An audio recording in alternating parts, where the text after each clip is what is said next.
तो वहीं बिहार में उप मुख्यमंत्री सम्राट चौधरी ने दिल्ली में केंद्रीय गृह मंत्री अमित शाह से मुलाकात की। ये बैठक सम्राट चौधरी की विधानसभा चुनाव में एनडीए की ऐतिहासिक जीत के बाद पहली औपचारिक बैठक मानी जा रही है। दोनों नेताओं ने इस दौरान बिहार के विकास, कानून व्यवस्था और नई सरकार की प्राथमिकताओं पर विस्तार से चर्चा की। राजनीतिक विशेषज्ञ इसे बिहार सरकार और केंद्र के बीच मजबूत संवाद के रूप में देख रहे हैं।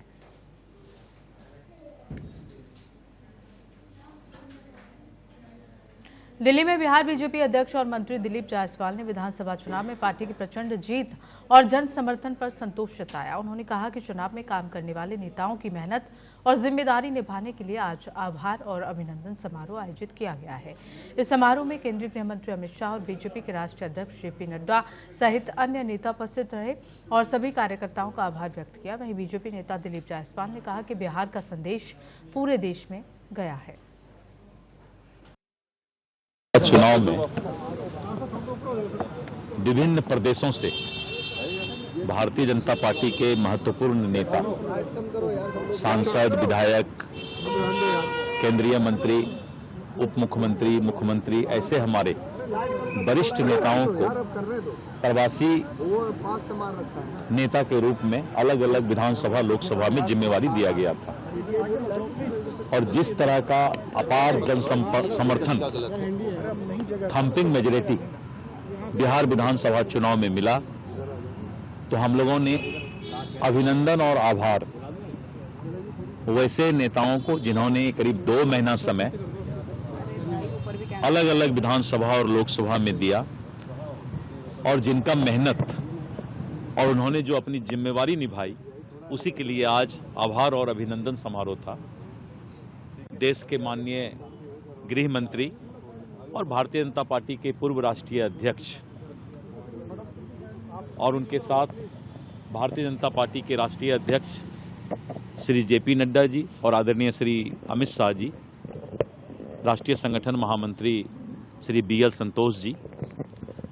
और वहाँ के चुनाव प्रभारी धर्मेंद्र प्रधान जी, सीआर पाटिल जी और केशव प्रसाद मौर्य जी और हमारे संगठन के प्रभारी श्री विनोद तावरे जी, दीपक प्रकाश जी के साथ सभी लोगों की उपस्थिति हुई और आदरणीय राष्ट्रीय अध्यक्ष जी, आदरणीय गृह मंत्री जी ने सबका आभार व्यक्त किया।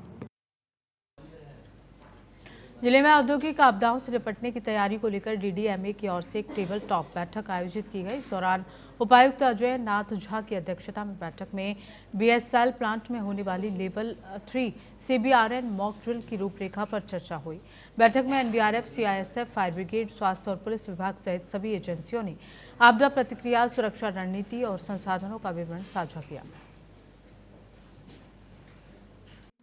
पिछले कुछ दिनों में बीएसएल में जो घटनाएं हो रही थी, उससे पूरे जिले में एक सेफ्टी के वातावरण को बढ़ाने के लिए एनडीआरएफ से हम लोगों ने रिक्वेस्ट किया था इस तरह से मॉक ड्रिल का। तो लेवल 3 मॉक ड्रिल होगा ये, जो बहुत इम्पोर्टेंट है और बहुत सीरियस भी है कि कल कोई ऐसा इंसिडेंट होता है तो कैसे हम उसको, कैसे हमारा क्या रिस्पॉन्स होगा, रिस्पॉन्स टाइम क्या होगा, हम कितने तैयार हैं इन चीज़ों को करने के लिए और क्या क्या व्यवस्थाएं होती है,